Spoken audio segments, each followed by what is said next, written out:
Yo, yo, yo, yo, yo, what is going on, COD Familia? It is your boy BN, aka Mr. Kingdom Builder, and today I got a hot Z's, Uzis, onesies for you. And yeah, I mean, that sounds like pretty good English to me.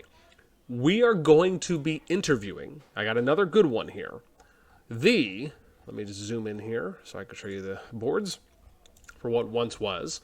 But we're going to be interviewing the previous #1 strongest player and the strongest peak power player that we've seen so far in Call of Dragons, which is our boy God Burning.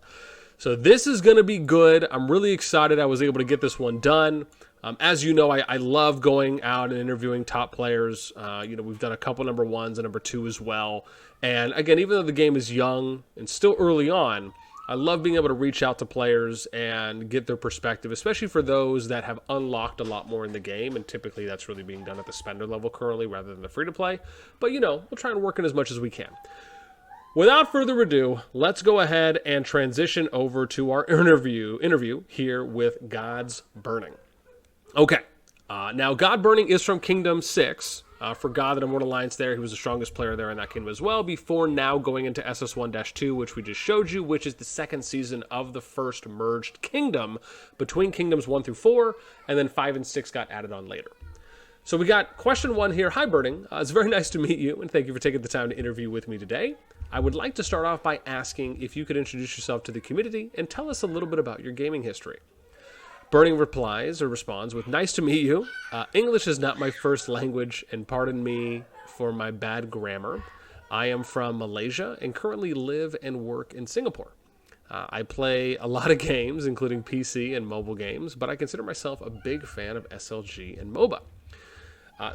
Again, this is pretty cool because I love just being able to learn a little bit about other people. I've had the opportunity to talk to Burning a little bit too as well, back and forth since I was introduced, or I should say since I reached out to him. And again, has just been nice all around.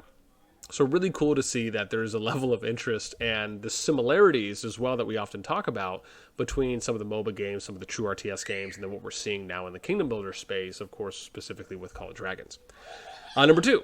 How did you find Call of Dragons before you started playing? What about the game interested you from what you saw? He says, I got to know this game from YouTube, i.e. Chisgul, and you. Oh, thanks.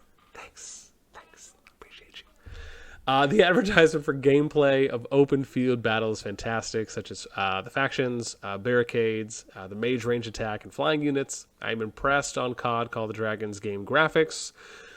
So I decided to give it a try before joining this game with friends after global launch. So, that's cool. So it looks like, again, right, has a group. This is pretty common, I think that we've been seeing, especially from, again, whether it's some of my friends that I know from Infinity Kingdom that are coming over, some people I know from Rock, others that, kind of have groups that they're looking more forward to. And I think that's the interesting part to me is, even when you look at people like, I've had conversations with some of the other content creators, and I know, for example, someone like Chisgul, has stated, and he's even told me personally, he's waiting really until global launch to start getting more into the game. And I think that's more consistent with what we've seen as well for other groups, and especially with a lot of the more projects that we're seeing being ran now and posted on advertisements in the official COD Discord.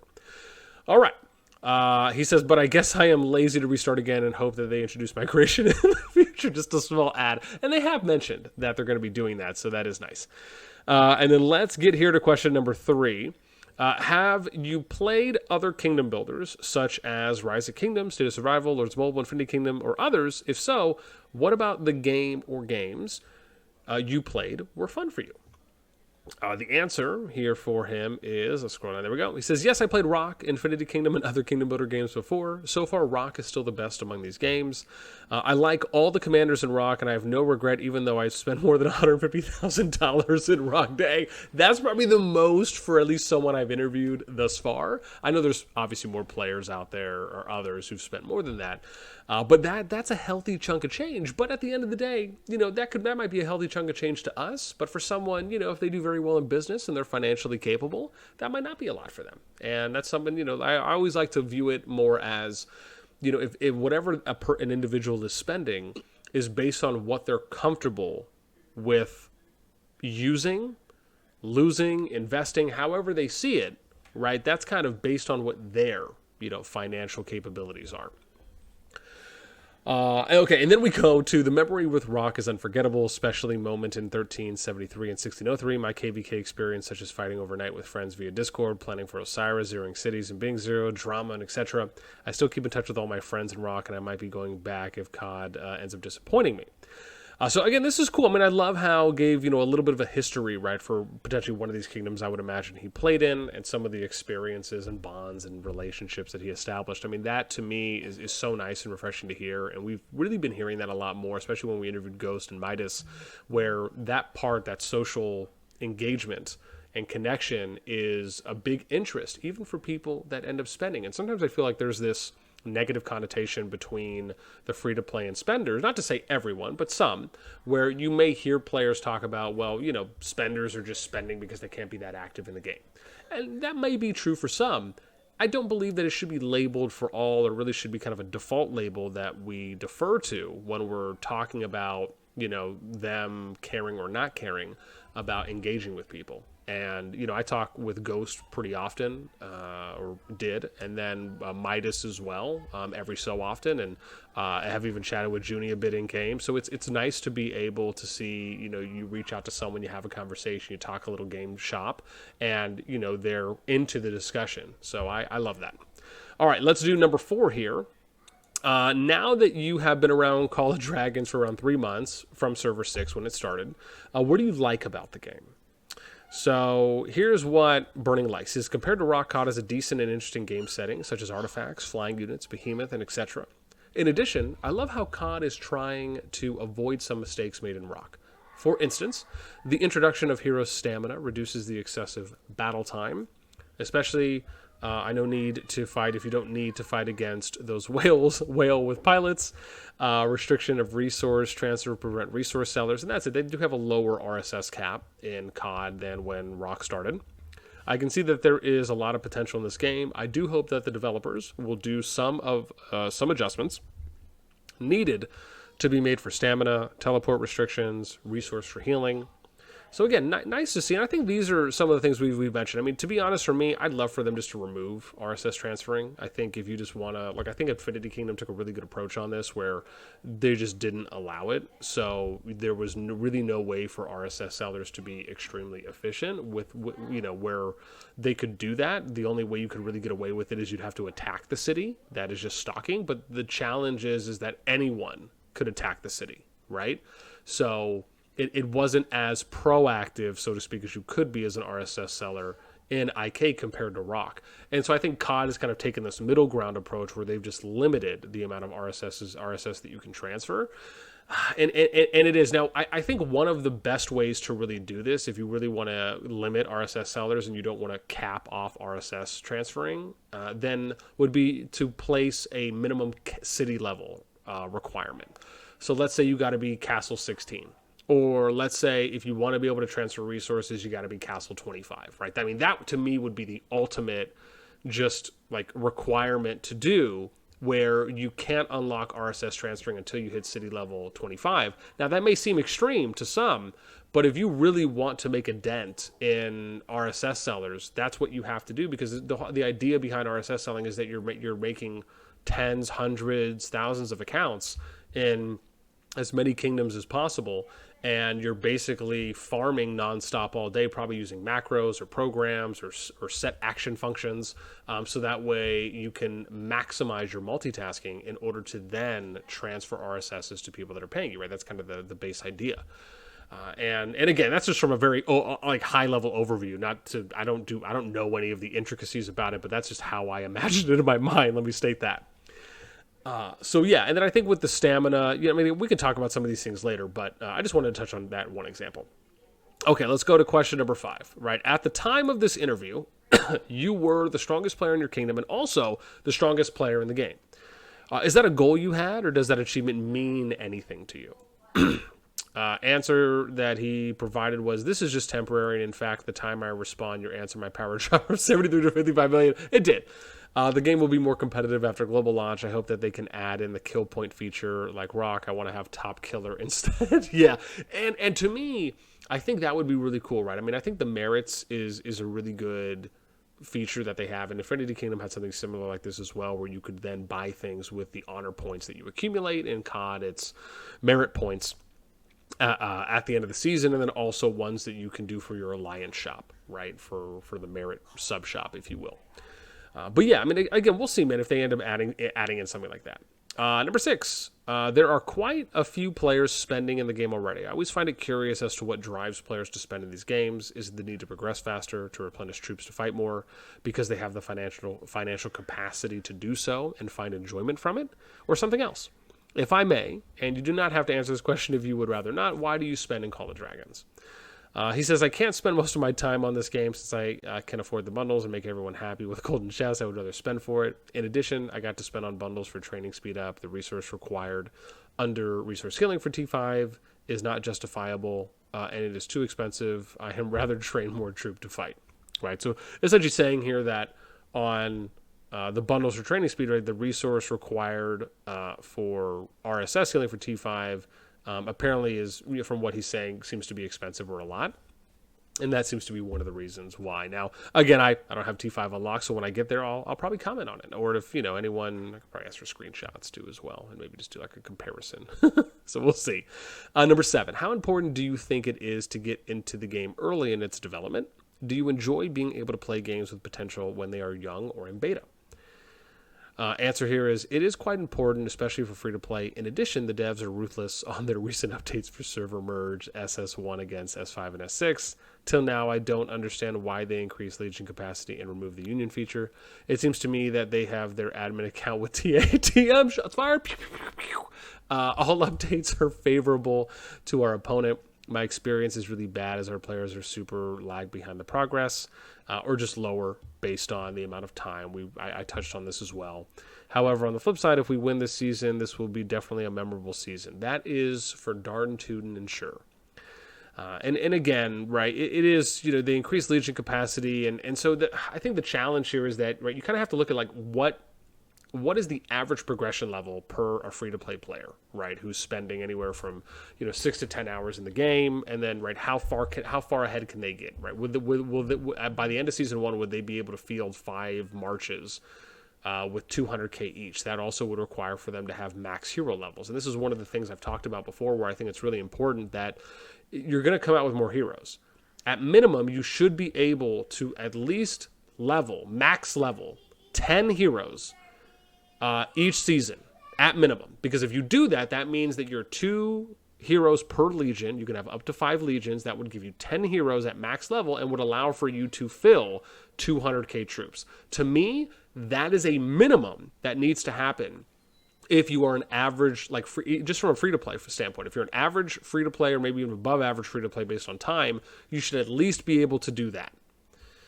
Otherwise, you're just basically always grasping at trying to get to some form of an end game as a free-to-play, and you may not be able to. So that's something we'll watch out for. Number 8, you played in Server 6. I would love to know what you took away from that kingdom, that you enjoyed, the opportunities you found, and any challenges that you came across. Burning says, the God Leader, Anonymous, is great philanthropist, trying to create a big God family. However, S6 has a lot of trash talkers, and S6 to Marshat is full of toxicity, and even Anonymous is totally helpless to unite S6's servers players. By the way, I love trash talkers, and I would love to recruit them to God, especially those good with memes. I love it. Question 9: I messed this one up. How do you feel?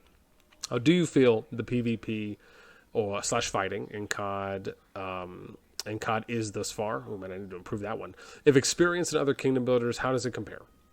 He ends up responding, rock over. I was literally clicking on dots for a whole day, week, month during the KVK. One of the reasons I quit this game because Korean players is cheating because I would imagine simulators to fight, or emulators maybe I figured probably where he's going.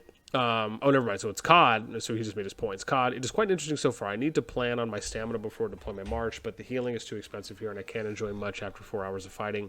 My heroes will fatigue, and I got to force myself to rest. I hope that the dev will do some adjustment on this. Okay. Number 10. When it comes to playstyle in kingdoms, do you care if a kingdom you are playing in lives or dies? Meaning, are you just here for the fighting, regardless of what happens to a kingdom? Do you want a kingdom to be as healthy as possible? or do you have a different vision? So I would like to be playing in an active kingdom with same time zone, but definitely not Imperium Kingdom like Rock. The lag is real and you can't enjoy it at all. And I will say this, right? The lag from my recording, especially with a lot of people on the map on the PC client, has been great so far. So I'm actually really impressed.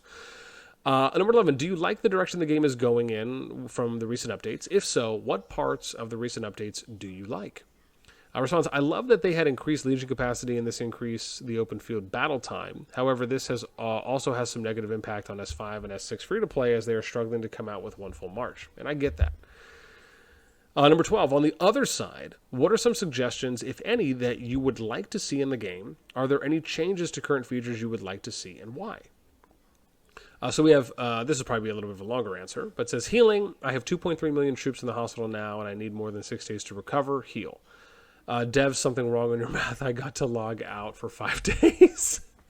I hope that CoD can bring back the flag and garrison rally and Kingdom vs. Kingdom KV format. Here in CoD, that's too many spies and traders, and there is little restriction to swap alliance. Perhaps the rich can buy over their enemy accounts. Please also stop reset on my hero level and artifact level. It is totally meaningless, especially the hero pool is increased over time. Alliance disband is literally murdering the leadership. Can dev make it simple for us? Increase the death ratio. For city attack, for city rally attack, 10% is too low. I actually agree with quite a few of these, and for time's sake, I'm not going to go into all of them, but again, quite a few of these I do tend to lean on an agreeing side of. Number 13, it has been going around that the game may adopt some form of migration in the future by allowing players to go to other kingdoms. What are your thoughts surrounding this? I'm looking forward and hope that they can introduce a migration system as soon as possible.